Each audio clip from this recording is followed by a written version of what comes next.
Hi, this is Brad with Blue Nile Farm. Today we're going to talk about rebaling hay. What is rebaling hay and why do you even bother doing it?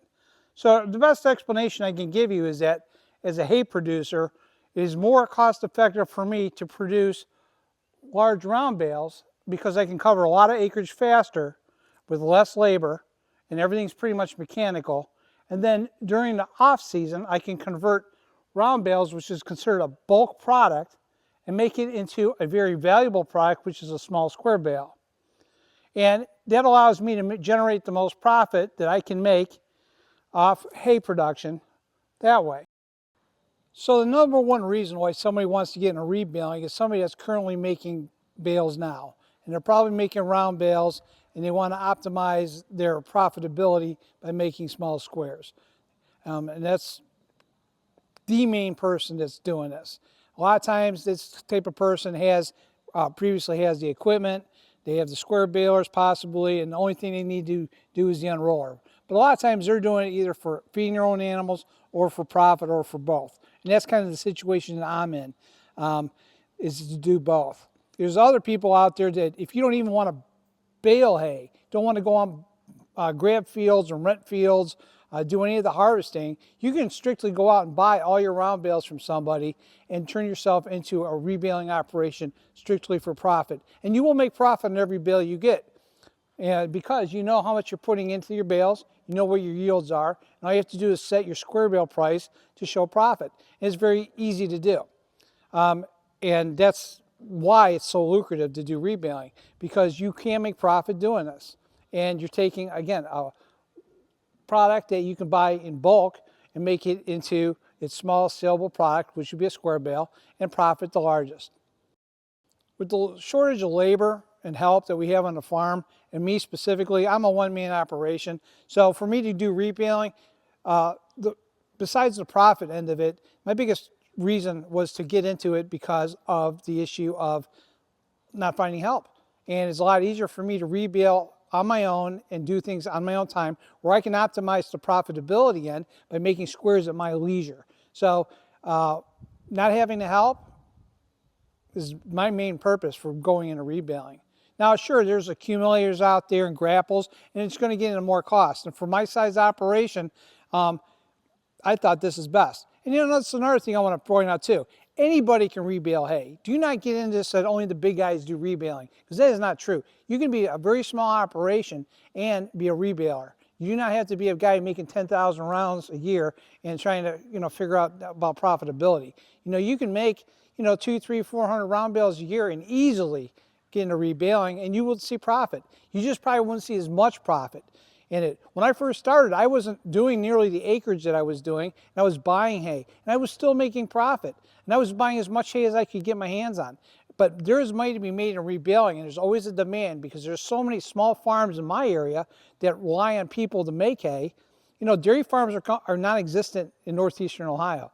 There's very few of them, at least by me. And a lot of the farms went under. And all we have is big grain farms. And not everybody has the help to do the square bales. So I love doing square bales because I find that there's so many small farmers out there that are looking for somebody that will provide them with a constant source of hay, and I'm trying to be that person in my area to fit the bill.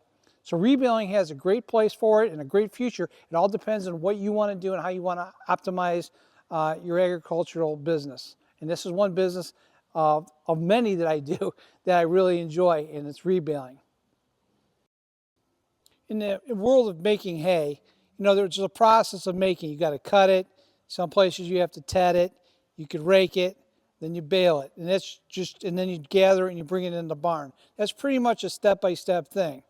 Rebaling doesn't fall into a category of you have to do it. Rebaling in my mind is something that's an extra thing that you do as a farmer to increase profitability. It's not required to produce an end result. Because a lot of people will say, hey, rebaling is a waste of time. You're doing it twice. You could buy a square bale, run through the field, bale it up, kick it in a kicker wagon, take it in the barn, and store it.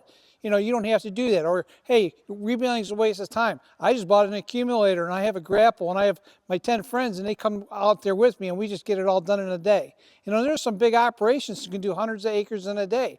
But I'm a small-time person and I don't have that luxury. So with that being said, I look at rebaling as a niche, a separate process. And because also in the hay baling world, you have to do bale hay within a 4 or 5 day window generally from the time you cut it to the time you bale it. And then it has to get made while it's dry and brought into the barn. Rebaling is something you can do 365 days a week, 24 hours a day, 7 days a week, anytime you want to do it. And that makes it a unique niche because all you're doing is repackaging a product and making it into its more profitable product. And that's why I do not consider rebaling as of vital importance to you doing your farming operation. I can sell round bales 4x4 all day long at a certain price and make profit. But technically, if I can break these down into square bales, I'll make even more profit, almost $20 to $30 a bale. So it's more cost effective for me to keep them in rounds and convert them than it is to just sell them straight up. And sure, it might take a little bit of my time, but it's really, I get my money right back on the sale of the bales. So there's a lot of profitability here. We're going to talk about that at another time. But bottom line is, this is a separate entity when we talk about rebaling in my mind. It's not an essential thing in farming, but it's an extra add-on. So this is a Hustler Bale Unroller. It's defined as a chainless system because it runs completely off hydraulics. And it is designed to take a round bale and turn it in a clockwise direction and will come off and based on these tines and kind of fall into a square baler, which in turn will then make it into square bales like it would normally do in a hayfield. And that's really it. And there's a lot of different systems out there that vary, but they all basically do the same thing. They take a round bale and they unroll it and it goes into a baler. And it doesn't matter if it's an inline baler or it's a, I guess you want to call it like a side delivery baler, like a conventional baler. It doesn't really matter. It still is the same thing. And for anybody that wants to start a rebaling operation, you need to have specific equipment to do this.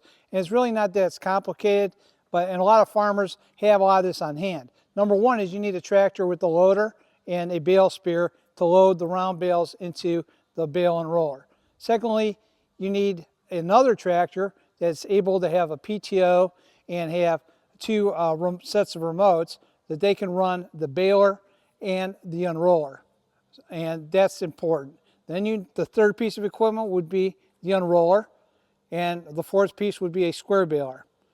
And those are the main pieces that you will all only need to get this operation up and running. Now, if you're buying hay or handling hay, again, that comes into transportation costs. I'm sure you're going to need trucks and trailers, and those are additional things that you need to consider. But for bare bones rebaling, you just need to make sure you have the equipment to get started. And those are considerations. But unfortunately, just like in everything in farming, you need multiple pieces of equipment just to get anything off the ground. And so a lot of farmers that are already pre-existing and are doing hay have a lot of these pieces of equipment. So it's easier for them just to go out and buy the rebaler or the unroller, mind you, and get that thing started, because that makes the big difference when you only have to buy one or two pieces of equipment versus buying a whole fleet of stuff. And that concludes our video today on rebaling and what it is and why we do it. And hopefully that will give you a little bit of more knowledge of the process and what it takes. You know, rebaling, like I said in the video, is made for everybody. Anybody can do it. You don't have to be a large-scale operation to do it and reap the benefits of it. You know, there's a lot of small-time farms out there that are looking for good hay suppliers. And, you know, when I put ads out, I find that they have the same concerns I had when I was buying hay. You know, reliable quality hay is what people are looking for.